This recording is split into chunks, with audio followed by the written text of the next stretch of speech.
Wood County Registrar to go over some of these things. I wanted to know how many names she had. At that time, I didn't know the list had been published. And she had 21, so I called her and I reminded her, I said, you have 24. There just isn't, you just cannot have enough effort. You cannot put enough effort into this to stand by. I mean, you cannot lack putting an effort into it to just stand by. We have to take care of this now. Think about this. The elected officials always are running away from any controversy. After this 95,000 came out, they were running all over the place. You know, and what's going to happen when you turn the clock past December 31st of this year and get into the election year? Well, they're not going to do anything. Of course, our session will be over for sure, but they're not going to do anything to remotely do this. Now, let's go back to my timeline. One last thing. The timeline is that I get the resolution passed at my first meeting in September. Comes December, it's still not posted up on the RPT website. I'm going, what is this? They're not putting this up. But then, just as the January statement came out of the 95,000, they put it up on the website. So they didn't want that to be known. So now, that has come out now, at the end of January, about these 95,000 people. But the clock is ticking for something to happen. We have to put pressure on them. And the only way something's going to happen is for them to be exposed that they allowed this to happen. The fact that there's 95,000 names out there, to me, is the most valuable thing. Last thing, I asked Joanne if we could put in to give us an action item for this group to have. Is towards the end of the book, we have the House Committee, which is the Elections Committee headed up by Stephanie Click. She's the chair. And we have all the members, and we have all of their telephone numbers in Austin. And I just heard from a very, very good quality lobbyist, Rachel Malone, that if you contact them, it's effective by phone. And you also have the committee that Brian is on. He's the vice chair of that committee. In the Senate, the State Affairs Committee will probably be the one that handles bills that have to do with the topic you heard today. So you have all the information. Please make the effort to contact them. Thanks.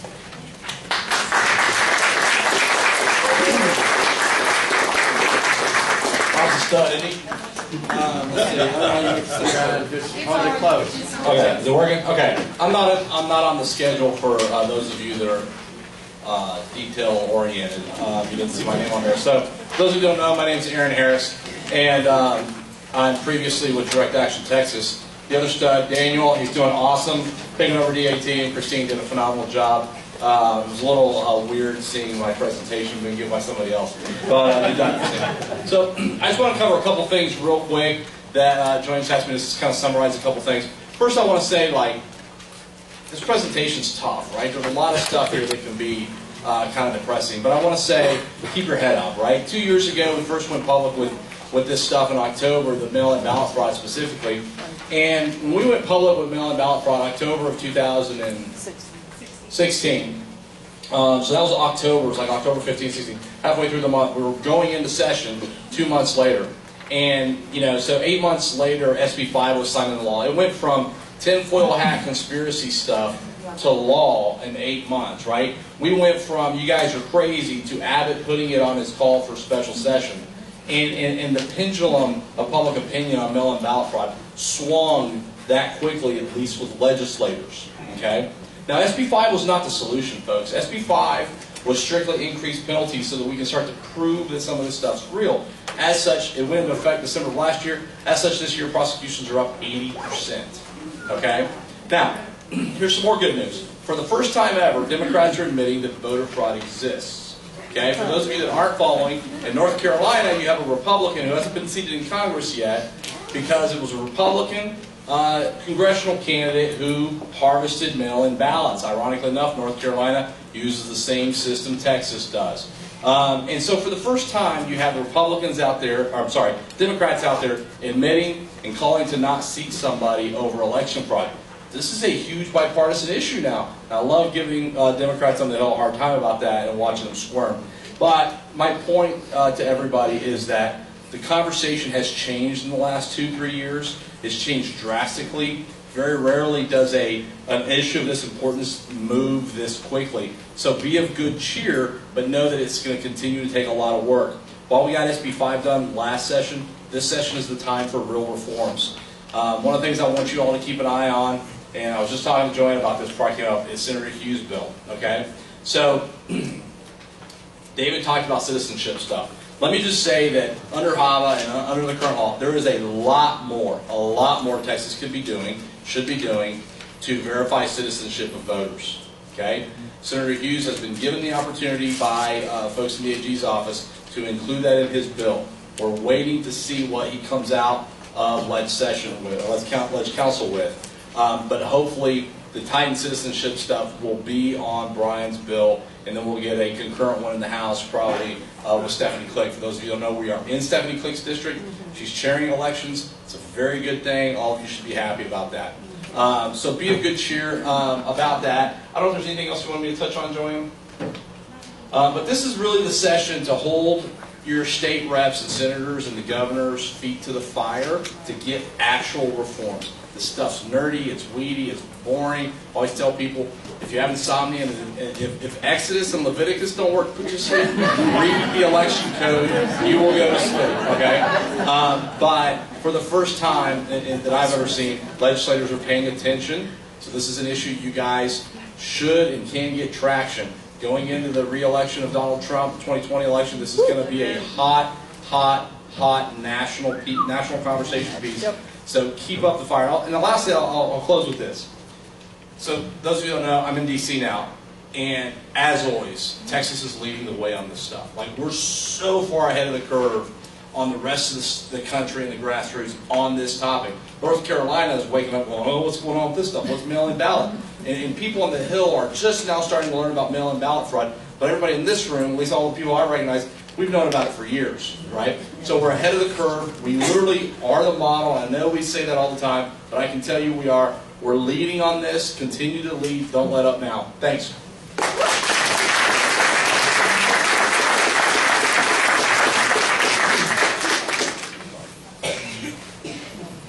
I hope as you all have heard all of the presentations today, you should have connected a common dot among all of them. Every single weakness in Texas elections has been discovered by a citizen activist. Yes.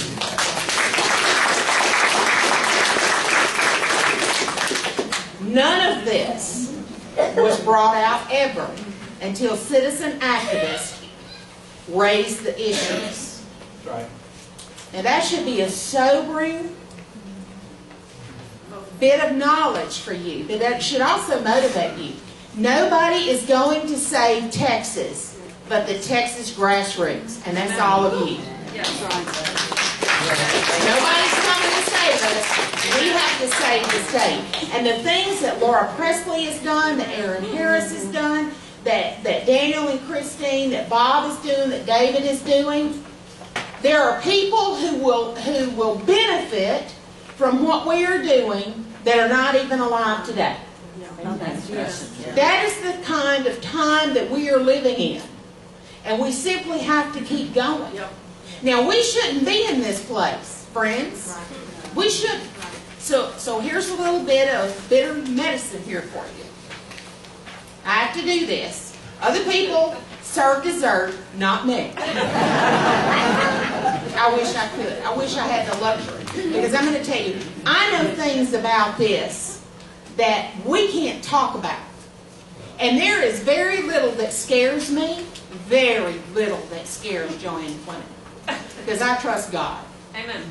Amen. I trust God. And I just do the best I can, and I leave the results to Him. But I am telling you right now, I have seen things that scare me for our country. For our dear state and our country. Because I'm going to tell you, the left and their connections, international connections, are coming after Texas. Because if they get us, they get the country. That's why I'm going to have to say some of the things I say. Because this is not about whether or not I like elected officials. I have worked hard for the last 27 years to put people in office. But it's not a lifelong commitment to them. I like to say that I've been married to the same man for 40 years, and everybody else is subject to recall. So when we endorse someone and they win office, when they're asking us for our endorsement, I always tell them, now if you earn this endorsement, we are going to hold you accountable. So don't act surprised and get all hurt.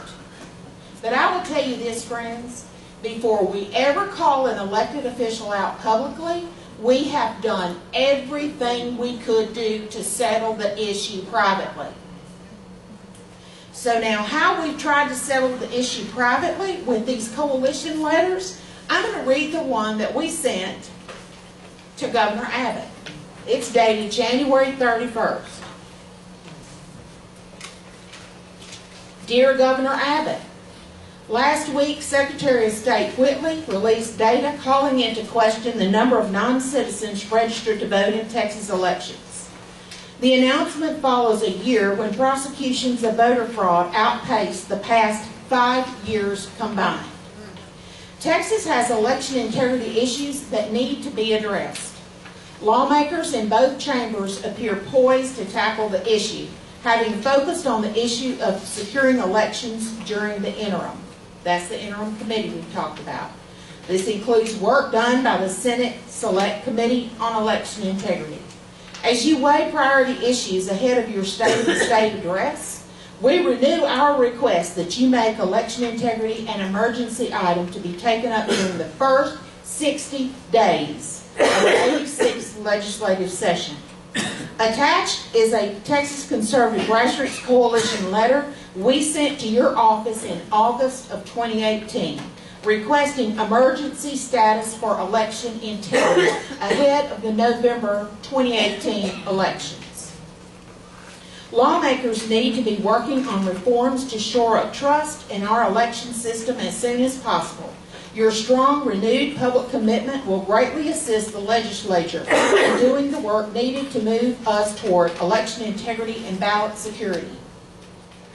We knew we had to be in a hurry to do this, so we thought we would just do a cover letter, have a few of the people that have been on the front lines of this sign the letter, and attach to it the 2016 coalition letter.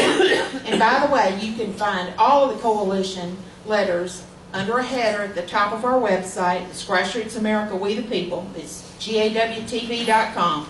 There's a header up there that says coalition. You can find all the coalition letters on a myriad of topics that we've done. Anyway, this is respectfully the undersigned Texas Grassroots political leaders. Daniel Greer, Executive Director of Direct Action Texas. Dr. Laura Presley, founder of the True Texas Elections, LLC. Kathy Adams, First Vice President of Eagle Forum. Joanne Fleming, Executive Director of Grassroots America, We the People. Tracy Bradford, President, Texas Eagle Forum. Michael Quinn Sullivan, CEO of Empower Texans. Dick Salisbury of Salisbury Industries, a conservative donor extraordinaire. And Monty Bennett, Ashford Hospitality, another big donor. Crickets. We got crickets from this. He did not name it in his emergency item. Governor Abbott did not name election integrity. I hate to tell you that. There are a great many things that Greg Abbott does that I very much support. And when he does the things that we support, he does the right thing at the right time for the right reason, we support him. But this gave the wrong signal. Now what we told you about 2020, this gave the wrong signal.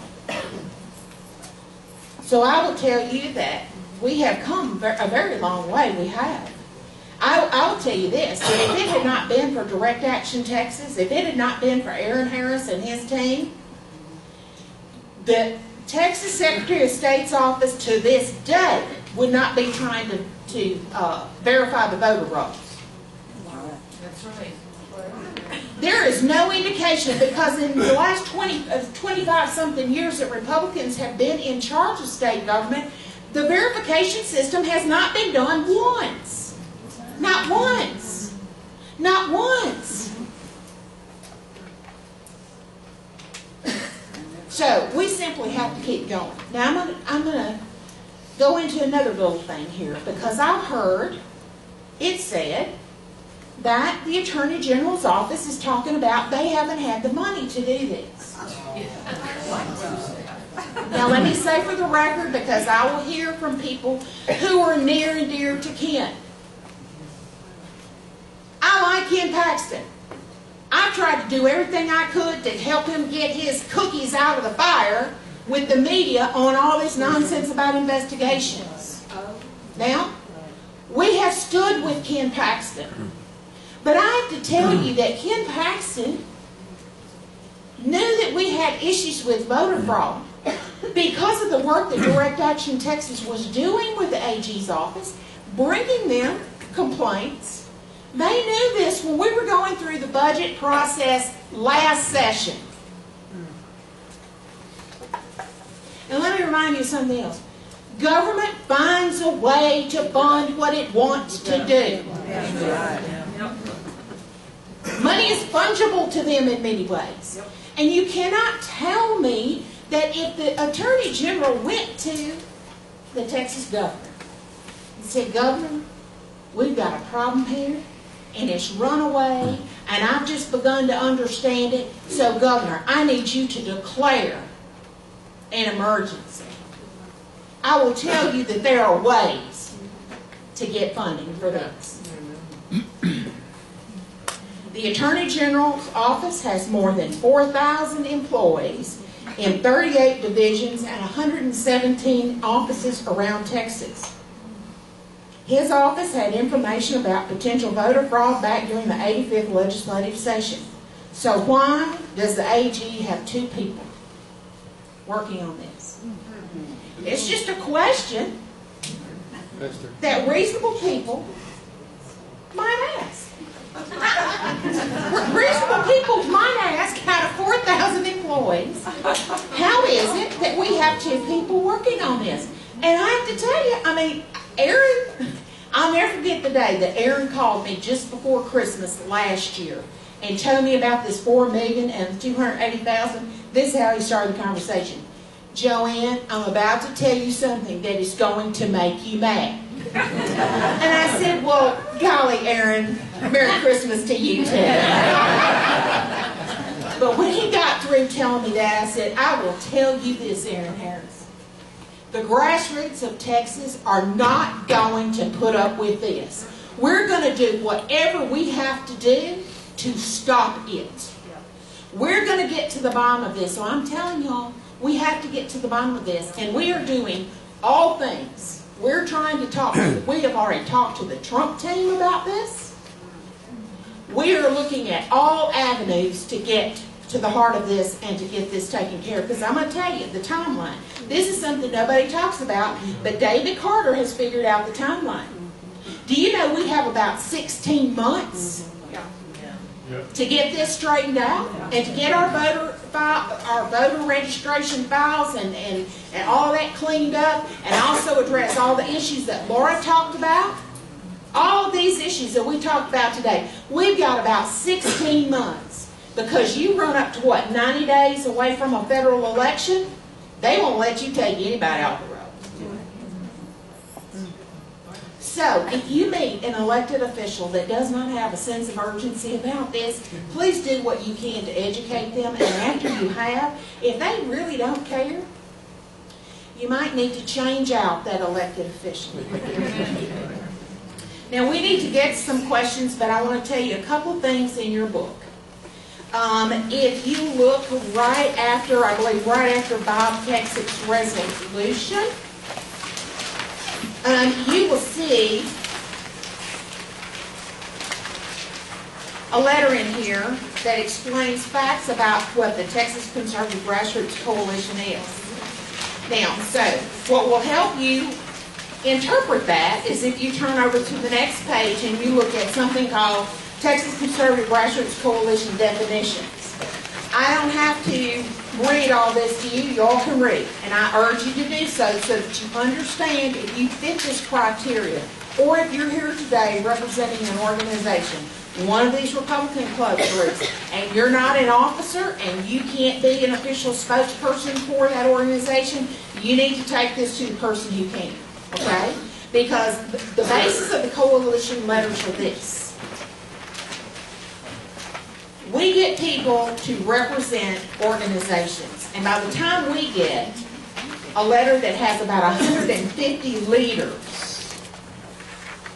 signing on to that letter, what that means is those leaders are opinion leaders in their communities, and they represent thousands of people.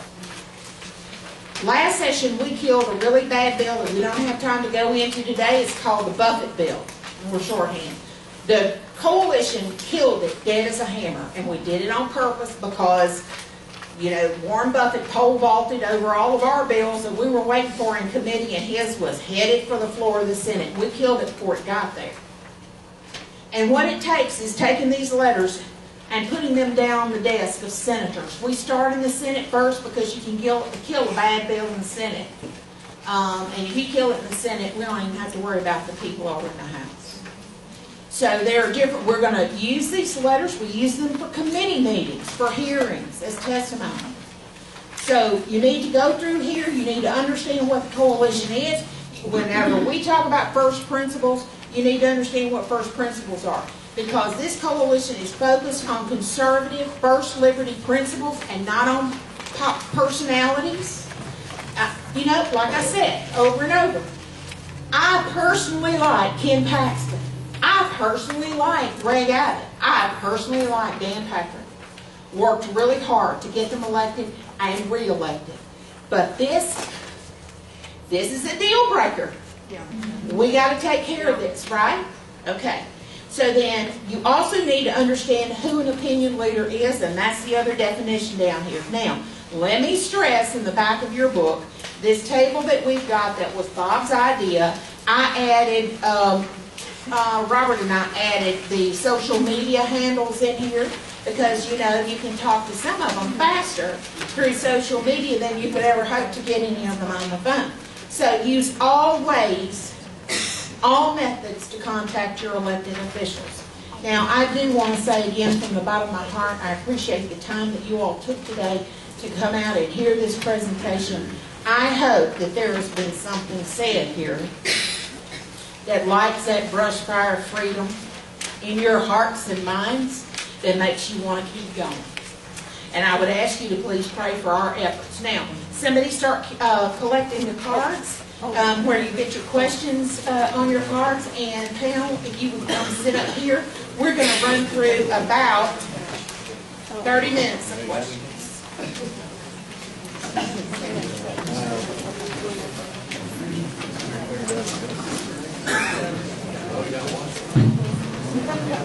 That's the most important one.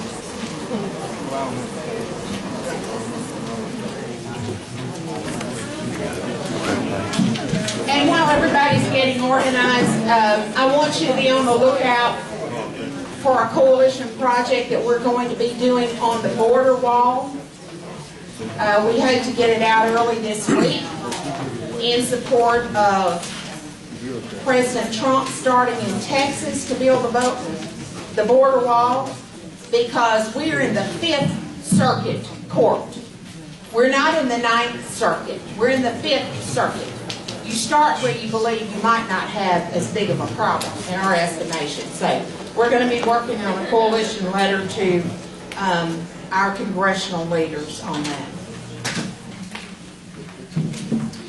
Okay, first one. Dr. Presley, are early vote tapes showing results for each race? Do early vote tapes show results for each race? They're supposed to. If you look at the election code 66.023, it talks about election results, precinct returns for early voting. Precinct returns mean every candidate, how much they got, in what precinct. Now, there's also a provision in the election code that if election judges start yapping early because they've seen the tapes, it's a criminal offense to start yapping early. So we deal with it that way. So the answer is yes, it's supposed to be there. Okay, second part of that. Who or how is that kept secret until election day? Election judges have a criminal violation if they start talking about it. Okay, another one for you. Regarding audit logs at central counting stations, the old technology captured server messages and operator actions. Does the new technology system, 1, allow shutting off logging, 2, allow for more than one operator console? So that's a good question. Even today, there are multiple consoles for large counties. So the answer is yes to the second one. And yes, I've seen audit logs for the new express vote systems, and the error messages that they're recording are similar to what the old technology has. So we're watching that very carefully. Christine, you and Daniel should take this one. Is there legislation coming to require some ID for absentee ballots? Secondarily, require proof of disability with ABBM?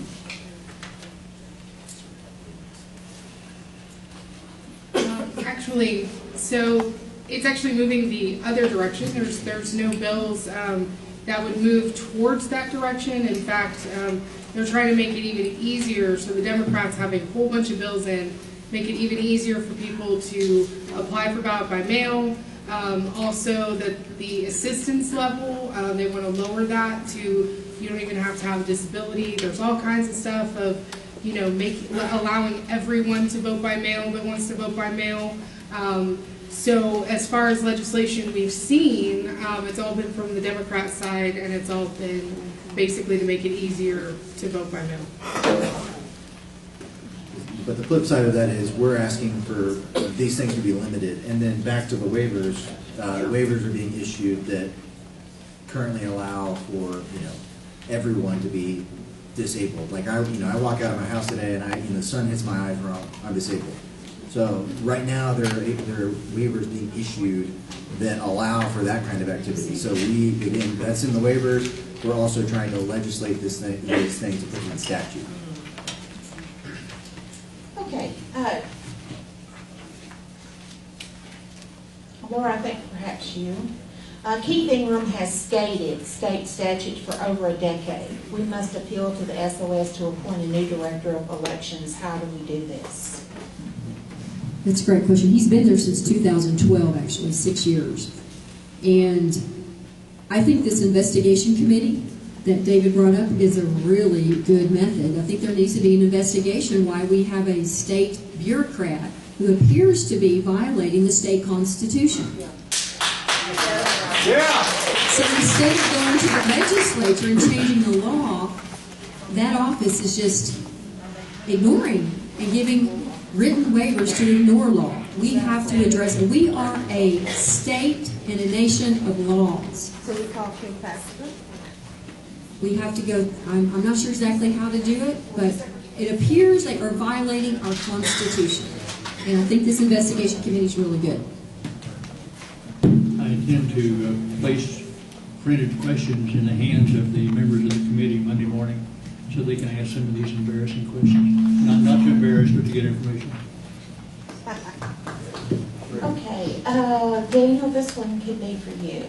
Should I call my Democrat state senator and Democrat state rep for the election fraud issues, or does that just, I think that word is encourage them and their caucus in their anti-religious bills, etc.? Does it just, in other words, I think what the writer is saying is, does it just gin them up for us to call them? No, I'd say call them and tell them, here are the problems that I see. Be ready for them to push back, and just be able to tell them, no, this is what I know. That because they'll probably bring up the talking points that they've read in the media. This list of 95,000 people was sent out in error. It was a bad list. It's not a bad list. It's a list of people that the Secretary of State had that it needed to make sure were eligible to vote, and they have to send those to the county and figure that out. So I'd be ready to tell them that, and then I think Christine's about to talk about this. Democrats have problems with this too. So you can call them and tell them, hey, here are the issues that I see, this is what I've heard, and I want you to be on the right side of this. So yeah, you'd be surprised, I think, at some of the responses that you get. Okay, this person says, I'm a Dallas County GOP precinct chair. What can I do to get okay, this would apply to just about everybody, I think, so I wasn't going to try to interpret the name. I'm a Dallas County GOP precinct chair. What can I do to get, to verify/remove any or all of the 9,000 allegedly non-citizens voting? So Daniel, you want to do that?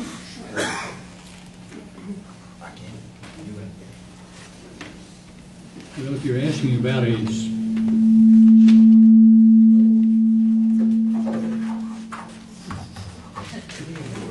wireless nice sound system is better.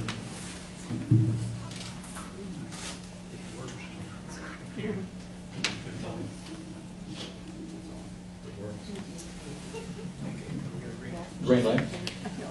Okay, we're asking about a specific county, then you specifically have to work with your county election official, your county registrar or election official. Here, David, I'll let you use this one. I just want to put a hand on the power button. Keep pressing. No, it's here. If you go to the Office of the Secretary of State's website, it's very easy to find who your elections registrar is for the county and has their telephone number. Okay, now, the way you want to do it, there's in the election code, you want to use, if you go on the website and bring up the law, go to 16.033. And that's the one that says the county registrar has the authority to investigate anybody for anything, for any reason, there's any lawful means. And you would want them to send the VW form 1-12, investigation for citizenship. Okay? Now, if they're in Dallas, Tarrant, Travis, Bayer, or Harris County, they're probably not going to be giving you the time of day to do that. But if you're in anywhere in the other 254 counties, you might get some good response to do that. I don't know if that answers mine. One option that you have also, because I know if it was Tony Pippen's bull you're talking about, yeah, she's not going to do that at all. But one option that you always have, anytime that you find an election violation like this, if there's something where your elections administrator is not following the law, something like that, there is a form on the Secretary of State's website for election violations where you can report those. It's really not that difficult of a form to fill out. You just state the facts of what's happening. If you like, you can contact me. I can help you to fill them out. I've filled out tons of them. You send that to the Secretary of State, and then that gets the Secretary of State involved. If they're not able to fix the problem, they can send it to the AG. So if they're actually violating the election code, we need to give that over to the AG and just let them know what's going on. There's another section where any individual voter, any of you, anybody you know, can go and you can challenge a registered voter. But it requires hearings and notices and responses. It's a long process. It's much easier if you can just persuade your registrar to do it. If your registrar won't, go in there and individually challenge the people. Thank you. And the contact information for the panelists are in your booklet here, so you can get in touch with them to ask them additional questions. Do you have any idea why the governor and lieutenant governor don't appear to be interested in this voter problem? Well, okay, let me start with Lieutenant Dan, as I call him. And he told me I could share this with you. I don't think he even knew we were doing this. He doesn't know a lot of things that we do. He certainly pays attention to the letters when they get on the desk. Okay. He actually said to me, we were talking about, he called me and he said, let's just kind of talk about what the session is looking like, what we think it's going to shape up to be. And he said, you know what I think the number one issue needs to be for the grassroots? He said, it's this election fraud stuff. And I said, Lieutenant Dan, we are way ahead of you. We are way ahead of you. So, now for the governor, I cannot tell you. I think that he has responded to us. He never calls you up and says, heard what you said, you guys are right, keep going. When he is mad at me, like over the red flag stuff, the gun stuff, a staffer will call me to tell me that he's mad at me, to which I replied, I didn't wake up today with the first thing on my list being, let me see if I can make Greg Abbott mad at me. But I will tell you, when it's an issue of our gun rights, when it's an issue of conservative principles, when it's about our liberty, he'll just have to be mad. Because we aren't going to sit by and see Texans, our freedoms eroded by Republican office holders. Okay? So anyway, I can't tell you, I think with Mr. Whitley, I think we see a response. Now, it's been a little problematic with the rollout. I'm hoping that there is work being done. Some of the things that you see that you don't hear out of them is because they're being sued. MALDAF, LULAC, ACLU, every alphabet suit from the left is suing. And so some of their answers, responses to the media, etc., are guarded because they don't want to give them any more ammunition. So there you have it. Explain Keith Ingram's past in other states. Was it Arkansas? The real problem he has been with Republican total control. So anybody want to take that? Laura? There's an article that's out there on Keith Ingram's history, his political history. And what it says is that he was a lawyer that worked for the state of Texas for about 10 years. And he left Texas and moved to Little Rock, Arkansas. He was there, I think, 11 or 12 months and worked for a lawyer who was a former partner in the Rose Law Firm. Now that's available. Those records were obtained from a public information request that document, because he's a state employee, you get to see his personnel file. After he left Arkansas, he came back to Texas, and he took a serious pay cut and went to work for Rick Perry.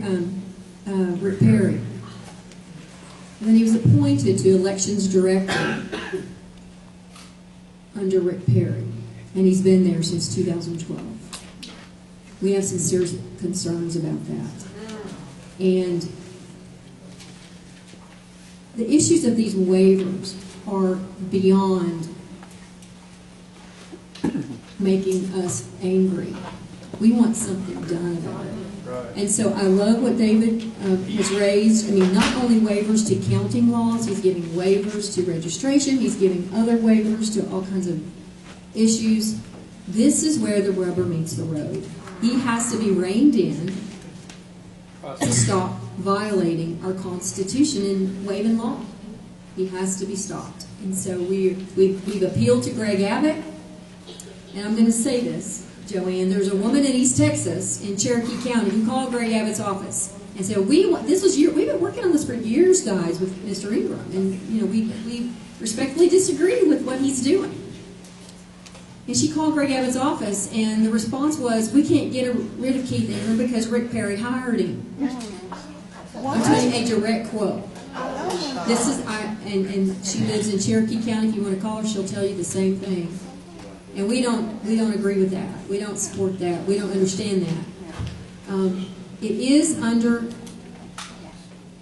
the governor's sphere of influence to do something about this, and we demand something be done. And we demand that the new Secretary of State clean up the elections division, that we follow law.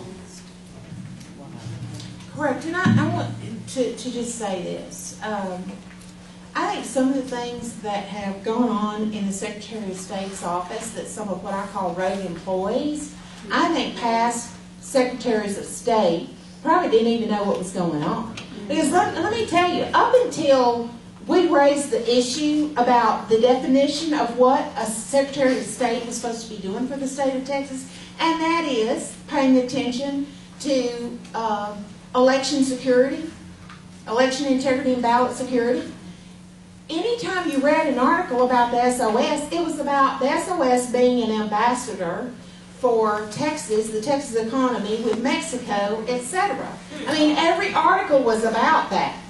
Every time they retire, somebody lauds them for all of their, economic acumen and their diplomatic skills. And we're going, wait a minute, that's not the constitutional job description.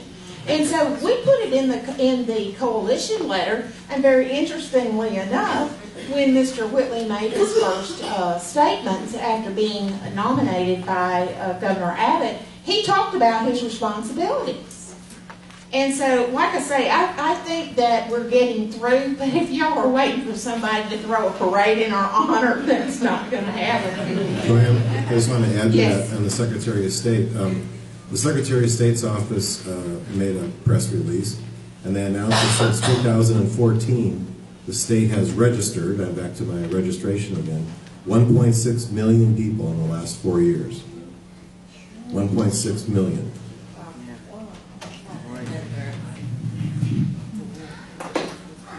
Okay, well, the other thing I want to tell you to finish the thought on whether or not some of the elected officials know what their road employees are doing. I will tell you that Laura Presley, myself, and Aaron Harris were having a conversation with the AG's office about the committee that approves voting machines that can be for sale in the state of Texas. And we brought up the issue that the machines, many of them, don't meet the constitutional standard. So if there's not a checklist that the AG's representatives on that committee and the SOS employees that are on that committee, if there's not a checklist of criteria that whether or not that at the top would be meets constitutional standards, and apparently that doesn't even exist. So what I'm saying is they had never considered that until we spoke it to them in that way. Okay. So, but I do believe that there are people that have been employees, state employees for a while in some of these regards that are working against us. So, we'll just keep going. All right, are you having this meeting in Dallas County?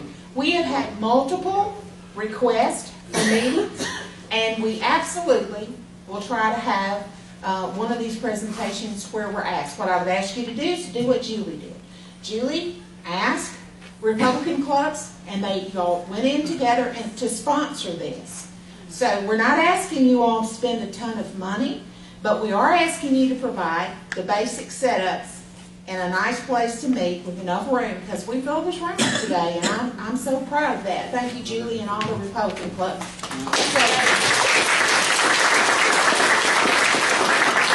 You will also notice that we did not charge for this.